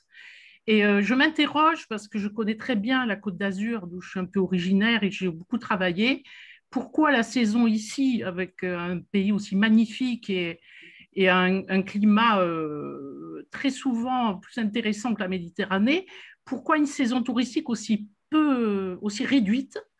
Ça me surprend énormément. Je ne comprends pas pourquoi il n'y a pas au moins 6 mois de pratique touristique dans l'année, pour ne pas dire 12 mois sur 12, comme de l'autre côté, par exemple, pour ne parler que de Saint-Sébastien. Et j'habite en Daille, donc je vais être désolée, mais je suis obligée de citer les sources INSEE et ma pratique, puisque j'ai ratissé les rues de la ville. Je peux faire une visite guidée hein, pour ceux que ça intéresse. Il y a quand même des très beaux hébergements. J'entendais madame tout à l'heure parler de l'auberge de jeunesse. L'ancien hôtel Santiago est abandonné. Il y a un grand nombre de logements, alors je ne dis pas qu'ils sont publics, hein, je pense que la plupart sont fermés, qui sont fermés, abandonnés. Quand je dis abandonnés, c'est qu'ils sont fermés depuis 5 ans que j'observe et que je note. Pourquoi un logement sur 2 est fermé dans ma ville? Je sais bien que ça ne se décide pas comme ça en 5 minutes. On a beaucoup parlé de chiffres et Corinne Cerveau l'a très, très bien dit sur la question de l'évaluation des statistiques, etc. Je m'interroge beaucoup sur cette saisonnalité extrêmement réduite qui condamnerait des jeunes, en gros, à être actifs pendant 2 mois par an. Ça, j'avoue que j'ai du mal à l'accepter. Et par ailleurs, pourquoi tant de logements vides, sans enquête, sans sanction parfois, j'ai envie de dire vive les squatteurs, quoi. Voilà, excusez-moi, c'est aussi un peu un coup de gueule parce que je pense qu'il y a beaucoup, beaucoup, beaucoup à faire. J'ai travaillé dans ce département longtemps. Malheureusement, j'ai décidé de le quitter récemment et il a fallu que je surveille mes hypothétiques acheteurs pour éviter des investisseurs. Je peux vous dire que ce n'est pas facile. Je suis contente, je les ai évités. Merci. Bravo. Qui veut... Mais il faut perdre de l'argent, il faut l'accepter. Oui. Qui veut répondre? Alors, je ne sais pas, moi je peux peut-être juste apporter notre expérience, nous en tant qu'auberge de jeunesse, effectivement, où nous, l'activité, elle n'était pas cantonnée à la grosse saison estivale, c'est-à-dire 15 juillet, 15 septembre. Mais pour ça, il avait fallu effectivement être en capacité d'accueillir des groupes, toutes catégories de groupes, et souvent à la base avec des projets pédagogiques. Donc je parle du groupe scolaire qui part de fin septembre jusqu'à pratiquement mi-juin. Et qui est tout à fait intéressé par des séjours qui se déroulent en novembre, en janvier, en février, en mars, voilà. Parce qu'il y a aussi on n'a pas perdu de vue quand on exploitait l'auberge qu'on avait aussi un territoire très riche d'événements et qui pouvait capter ces clientèles-là, en fait. Donc effectivement, peut-être qu'il faut, alors après, moi je parlais facilement, hein, aller chercher le groupe pour une structure qui est pensée et qui est conçue pour, c'est quand même plutôt assez simple, j'ai envie de dire. Je me mets à la place des hôteliers qui, eux, ont des chambres, qui n'ont pas forcément les agréments, qui n'ont pas forcément les espaces, parce qu'il ne s'agit pas simplement de mettre des gens dans des chambres, il s'agit aussi de leur proposer des espaces de vie à l'intérieur des établissements. Donc là, effectivement, je pense que ça va être un peu plus difficile, mais il y a certainement, effectivement, des projets ou des produits à proposer en lien avec les événements du territoire. Il y a peut-être des choses encore à aller gratter, mais en tout cas, sur la partie groupe, c'est une évidence que là, il y a de l'activité qui peut au moins, un minima, se dérouler 10 mois dans l'année. Nous, c'est ce qu'on a pratiqué jusqu'en 2019, en tout cas. Alors, pourquoi uniquement sur 2 mois, c'est le tourisme d'hier par rapport au tourisme de demain? Moi, je me permets de dire quand même que le tourisme aujourd'hui, qu'il s'agisse du Pays Basque ou du Béarn, ne se cantonne pas à 2 mois quand même de l'année, quand même. Mais, alors effectivement, il y a un pic, mais non, il y a vraiment des activités, enfin, à partir du mois d'avril, ça bouge. Bon, cette année, c'était un peu exceptionnel puisque ça a été la douche froide au dernier moment, alors que les gens étaient prêts à partir. Les réservations étaient faites. Hein, les réservations étaient faites. Donc, ensuite, on connaît notre territoire. C'est pour ça que je disais faire un bilan, là, c'est vraiment le bilan estival. Mais le mois de septembre, en général, est superbe. L'été indien, ce n'est pas qu'une phrase. Un scoop jusqu'à Toussaint, ça travaille quand même convenablement. Par contre, là où je vous rejoins complètement, c'est que oui, l'objectif du tourisme durable et l'objectif de la politique touristique, c'est effectivement un travail, c'est répartir sur l'année, effectivement, ce tourisme. Et vous avez complètement raison. C'est pour ça qu'un tourisme de proximité, il est beaucoup plus à même de produire ce que vous êtes en train d'évoquer là. C'est-à-dire la petite escapade du week-end ou selon peut-être même la semaine, etc., à tout moment de l'année. Et vous avez raison, hein, il y a un développement, mais on partage également ça avec le département, c'est cette idée d'aller chercher plutôt du public de proximité, durable, qui est souvent d'ailleurs plus fidèle, voilà, et qui peut venir sur toute l'année, parce que je vous rejoins, le Pays Basque est intéressant à vivre sur toute l'année. Et des expériences à partager effectivement sur toute l'année, je suis tout à fait d'accord.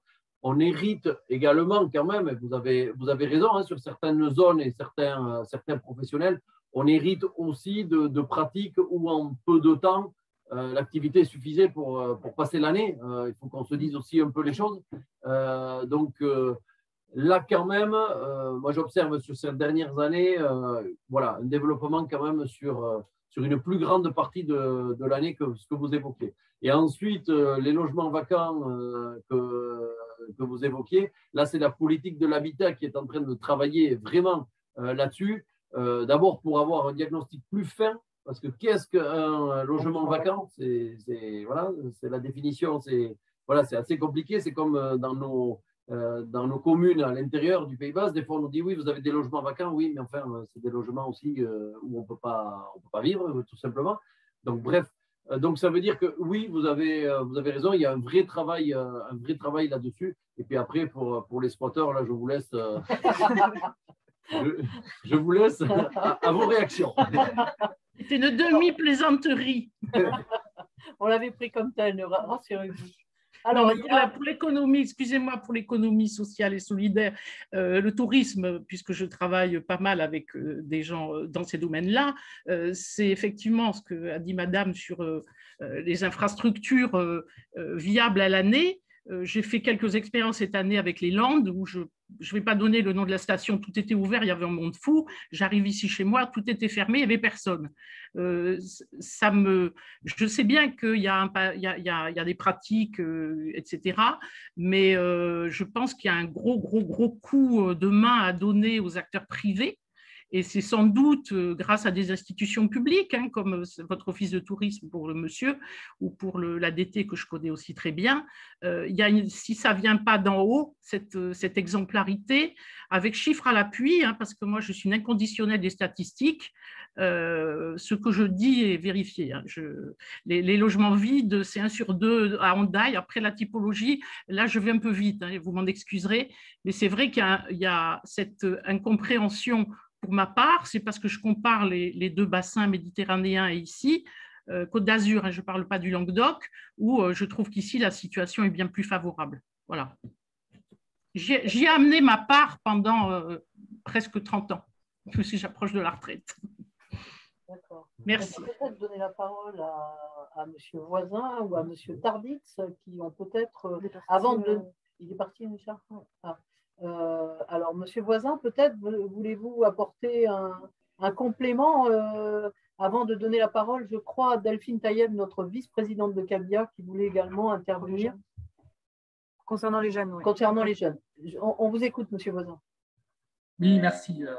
Merci. Je vais simplement rebondir sur la dernière, la dernière personne qui parlait de la saisonnalité extrême et reboucler avec ce que disait Daniel. Hein. Effectivement, on a une saisonnalité qui est un peu moins concentrée que ce que au propos le laisser entretenir, le laisser penser, puisque si je regarde en fait un seul indicateur qui est l'occupation moyenne des hôtels, on a des taux d'occupation en fait qui sont supérieurs à 60% du mois d'avril au mois d'octobre, voilà, donc, sur plus de 6 mois, au Pays Basque. Hein, voilà, donc on a quand même une saisonnalité, une saison qui est un peu plus étalée. Et comme le disait Daniel, c'est tout le sens en fait, des actions qu'on mène ensemble hein, sur l'aspect communication et marketing, puisqu'on a arrêté de communiquer sur le Pays Basque en haute saison et que l'on communique en fait sur l'avant et l'après-saison. Voilà. Donc, pour justement favoriser cet étalement de la fréquentation. Merci, Monsieur Voisin. Est-ce que Delphine, tu souhaitais prendre la parole pour les jeunes? Oui, vous m'entendez bien? Très bien. J'ai pas une très bonne connexion, alors j'ai pas mis la vidéo.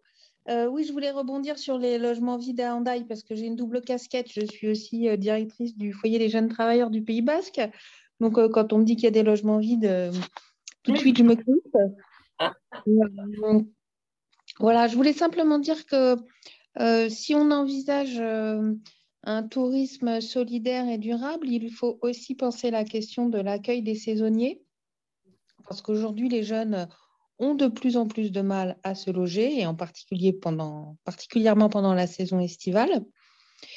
Et alors, nous, au FJT, on a des demandes d'avril, à compter du mois d'avril, et c'est la météo qui fait la différence sur la longueur de la saison. Si la météo est bonne jusqu'à la Toussaint, les saisonniers restent jusqu'à la Toussaint.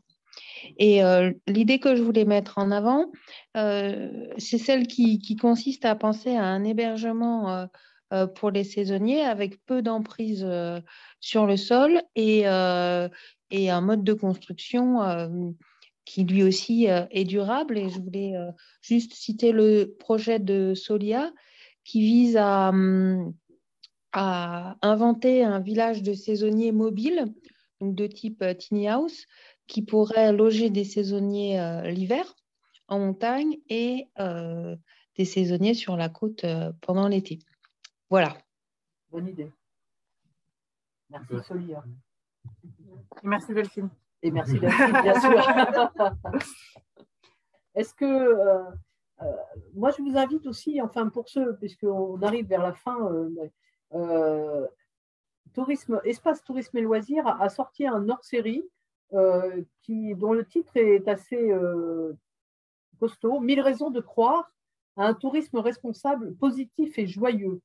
Et il y a vraiment des choses aussi intéressantes à apprendre. Il y a des choses que l'on peut contester, sur lesquelles on peut ne pas être d'accord, mais sur, par exemple, l'agriculture et restaurer un petit peu le choix de nos achats en termes de maraîchers, etc., ce qui permet aussi de faire un développement durable, un tourisme responsable. Enfin, c'était juste, j'avais oublié de le citer et je pense que voilà, vous pouvez avoir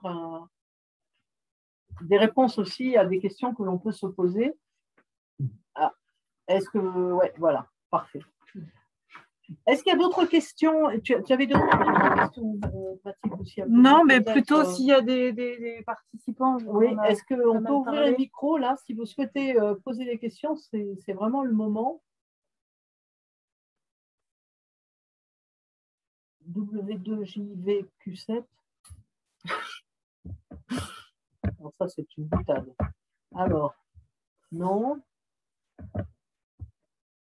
Il n'y a personne qui souhaite poser des questions. Tout a été très, très clairement évoqué.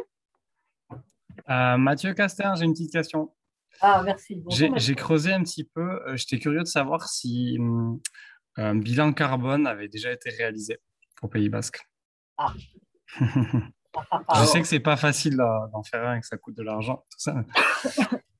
Donc effectivement, vous posez la bonne question à la fin, à 1 minute c'est le but final, là. Non, mais très sérieusement, bien évidemment que toutes nos politiques publiques, j'aurais dû le dire, s'inscrivent sous la grande bannière du plan climat. Hein, ça, c'est évident. Donc, ça, c'est le combat dans lequel tout le monde doit s'inscrire. Et effectivement, je pense que la stratégie ne pourra pas s'évoquer, en tout cas dans une des fiches actions concrètes. Bien évidemment, il va falloir, j'entendais que voilà, on est assez nombreux à vouloir des chiffres, des statistiques, etc. Mais bien évidemment, au bout d'un moment, autant que faire se peut, parce que ce n'est pas évident pour toutes les politiques publiques, mais c'est effectivement d'avoir tout simplement un état initial, hein, au niveau effectivement de la quantité d'émissions de gaz à effet de serre. Et aujourd'hui, c'est clair, il faut qu'on s'inscrive et également scientifiquement, c'est-à-dire de manière mesurée, quantitative, effectivement, pour pouvoir ensuite intégrer la ligne commune que nous avons tous, c'est-à-dire d'essayer d'aller vers la neutralité carbone le plus vite possible, voilà, en 2050, si c'est possible, et toutes les politiques publiques devront le faire. Et oui, vous avez raison, non seulement le tourisme devra le faire, mais toutes les politiques publiques de la communauté d'agglomération veulent travailler dans ce sens-là. Pourquoi pas demain même un budget vert, hein, un budget vert, c'est-à-dire regarder toutes nos actions, également toutes les finances qui seront distribuées au regard effectivement de notre objectif climat. Et voilà, en tout cas pour nous, on n'y est pas encore, mais ça sera vraiment le but. C'est faisable, hein, aujourd'hui, des politiques agricoles. Aujourd'hui, il y a un plan climat quand même à l'échelle du Pays Basque qui a donné un certain nombre d'éléments diagnostiques chiffrés. J'invite tout le monde à aller sur le site internet et aller voir ce diagnostic du plan climat. Et le tourisme devra amener sa pierre à l'édifice parce que le réchauffement climatique, le changement climatique, c'est l'affaire de tous au Pays Basque. Et la première des choses, c'est effectivement cet engagement-là qu'on doit honorer. Et je me permets juste d'ajouter une petite touche alarmiste, mais par rapport au rapport du GIEC qui est sorti il y a très peu de temps et que le temps est aussi compté et que c'est sûr que les politiques publiques doivent s'accélérer dans ce sens-là parce que pour ceux qui l'ont lu, c'est pas très joyeux. C'est pas très joyeux. Et c'est vrai que c'est d'où la question du tourisme de demain. Est-ce que je peux Bien sûr. Est-ce que je peux intervenir juste pour vous dire, je suis Nicole Bernard et en fait, je voulais juste vous dire à tous qu'on organise un festival de la transition écologique à Anglette le 5 et 6 mars 2022 et que dans le cadre de la semaine du climat qui est organisée par la communauté du Pays Basque, on a le 14 octobre, on fait une journée sur le tourisme durable qui aura lieu aussi à Anglette, à l'espace de l'océan.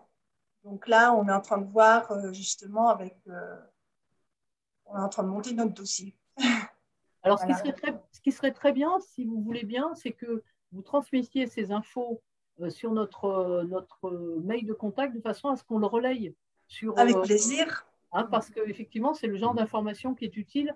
Donc, vous avez le mail de contact, contact@bia-ess.org, où vous allez sur notre site et on se fera un plaisir de relayer sur nos Facebook. D'accord, et j'aimerais bien justement pouvoir échanger plus longuement, puisque là, tout ça touche à la fin, mais avec M. Olsoumandi aussi, et puis avec vous, si vous avez d'autres idées, même si vous voulez intervenir, ça serait vraiment avec plaisir. Avec grand plaisir, merci beaucoup. Merci. Je vous en prie, merci. Quelle était la question qui était posée? Autre question? Oui, on va peut-être prendre une dernière question pour après clôturer au vu de l'heure. Je ne sais pas si Alice, vous souhaitez ouvrir votre micro ou si vous préférez qu'on lise votre question, mais si vous voulez intervenir. Oui, ma question portait effectivement sur les actions qui étaient menées pour faire face à la dégradation de la qualité des océans, ou en tout cas pour pour apporter des réponses aux fermetures répétées des plages du Pays Basque, les fermetures qui ont eu lieu cet été, qui peuvent avoir donc un impact, je pense, sur l'image du Pays Basque et donc sur le tourisme, mais aussi sur la santé des habitants. Oui, oui, alors bon, là aussi, c'est pareil, c'est la politique de l'assainissement, effectivement, à l'échelle du Pays Basque, c'est progresser à ce niveau-là. Comme vous le savez, malheureusement, on a des villes du littoral avec un réseau unique, hein, c'est-à-dire que les eaux pluviales sont mélangées aux eaux d'assainissement, donc ça fait des volumes extrêmement importants. Donc là, première des choses, et effectivement, c'est vrai que des fois, il peut y avoir des défaillances techniques qui font que, et les orages, où on retrouve cette problématique, vous avez raison. Là aussi, je parlais de la mobilité avec des budgets colossaux. Voilà une politique publique avec des budgets également colossaux. Et alors ça, c'est l'aspect effectivement assainissement sur lequel voilà, ça continue à travailler. Et ça, c'est extrêmement important.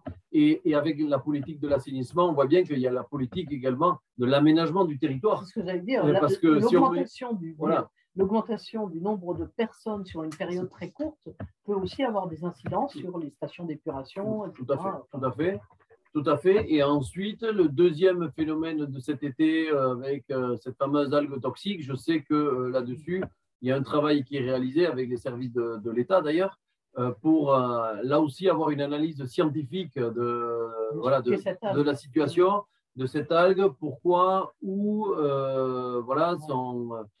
est-ce que, enfin, en tout cas, un temps T0, voilà, pour suivre son évolution et être vigilant par rapport à ça. Vous avez raison, mais au-delà de l'image, c'est effectivement le point que vous avez souligné qui est important, c'est celui des habitants, la santé des habitants et la qualité de nos eaux de baignade pour nos habitants. Et là-dessus, vous avez raison, on n'est pas encore non plus dans des résultats encore satisfaisants. Avant de conclure, et le mot de conclusion, moi j'ai envie de demander, dans tout ce qu'on a pu dire, il y a le côté très positif, puisqu'il y a une prise en compte et une très forte prise en compte, que ce soit des associations avec des innovations telles le SCO, même si ce n'est pas une innovation au sens strict du terme, mais avec des impacts importants, avec des réflexions comme le cercle Goassen. Est-ce que la politique de demain, enfin, est-ce que le tourisme de demain doit être considéré de façon totalement différente du tourisme d'hier? Est-ce qu'il y a une évolution qui n'est pas à prendre en compte et voilà, un mot de conclusion de chacun peut-être. Moi, je pense qu'on ne pourra pas radicalement changer le tourisme actuel. Il faut utiliser le tourisme qu'on connaît pour le moduler en fait, de façon à ce qu'il soit durable pour les habitants, pour l'économie, pour la planète. Et voilà, il faut trouver les clés pour créer tous ensemble des solutions, un système qui pourra tenir sur le long terme. Voilà, on ne pourra jamais tout changer, tout révolutionner. C'est des changements de comportement, de structuration qui demandent du temps. Même si ça presse, voilà, il faut utiliser ce qu'on a déjà actuellement pour voilà, essayer de changer le négatif, le différent positif.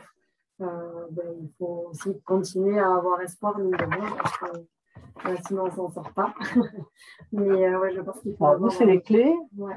Toi, c'était moi que la fusée. Ouais. En tout cas, moi, message d'espoir également, ça fait que peu de temps, je vois que quelqu'un réagit par rapport à Iparralde en parlant de la consommation foncière, etc. Donc, effectivement, hein, toutes ces problématiques, elles sont sur la table, elles sont vraies, l'aménagement du territoire. Ouais. Et moi, la note d'espoir que j'ai, c'est qu'on vient de s'organiser en Pays Basque. Voilà, c'est tout récent. Oui, l'agglomération avant 3 ans, 4 ans. Voilà, avant 2017, on ne travaillait pas ensemble. Il n'y avait pas une politique touristique commune. Et que ce soit le tourisme ou les autres politiques publiques, aujourd'hui, on a une vision globale à l'échelle du Pays Basque. Et moi, le message d'espoir que j'ai, alors rien ne va assez vite, c'est vrai, mais c'est la première fois qu'on y va tous ensemble. Et moi, je crois que… Voilà. Belle phrase. Alors là… En tout cas, là non, mais je vois que ça blague. Mais non, mais c'est très juste ce que tu viens de dire. C'est très beau et très juste. Je crois que c'est… Voilà, et moi, j'ai un espoir collectivement qu'on puisse faire des choses. Voilà, tout n'est pas… tout n'est pas parfait, mais voilà, moi, il me semble que là, on a des marges de progression qui peuvent être importantes et pas linéaires, mais réellement avec des paliers. Ensemble, on va plus loin. Et on sera obligé de passer par là pour notre défi climatique. Je reprends cette notion parce que c'est celle-là que je retiens à la fin. Moi, je vais rebondir un petit peu sur ce que disait Daniel. En fait, effectivement, on est aux prémices d'un gros chantier, en fait, hein, donc il faut laisser un peu du temps au temps. Je vois qu'apparemment, voilà, il y a quand même des choses qui se passent et qui vont dans le bon sens. Il faut avoir cette vigilance. Il faut sans arrêt, je pense aussi, associer les habitants du territoire. Donc là, on ne peut pas faire moins que les associer à qu'est-ce que le tourisme demain sur leur propre territoire. Hein. On peut pas le co-construire, enfin, il faut le co-construire, on ne peut pas le construire à côté. Et je pense qu'effectivement, après, partir effectivement sur des choses qui seraient plus de l'ordre de l'éducation du touriste. C'est-à-dire que quand on vient chez nous, il y a un peu des règles, il y a un peu des bonnes conduites. Voilà. Et peut-être ça, pour tous les acteurs du tourisme s'en saisissent et qu'on soit vraiment porteur de ces choses-là. C'est vrai que quand on reçoit un vacancier chez nous, il faut qu'on soit capable de lui donner très, très rapidement. Alors, je ne sais pas sous quel format. Est-ce que c'est un format de livret? On en avait parlé. Le Pays Basque aujourd'hui, c'est quoi et comment vous pouvez l'appréhender en fait, pour qu'effectivement ça aille dans le bon sens, aussi bien pour les habitants que pour les gens qui viennent découvrir la région. En fait. Et bien sur ces mots très positifs et cette vision un peu optimiste des choses, et sans, voilà, il n'y a pas d'autres réactions. Merci beaucoup à tous d'avoir été présents dans ce débat. Merci à nos intervenants, que j'applaudis pour vous. Et je vous souhaite à tous merci. Je vous souhaite à tous une excellente soirée et au plaisir de vous retrouver dans nos conférences, au plaisir d'aller sur Anglette le 5 et 6 mars et le 14 octobre dès qu'on aura bien les infos et à très vite à tous.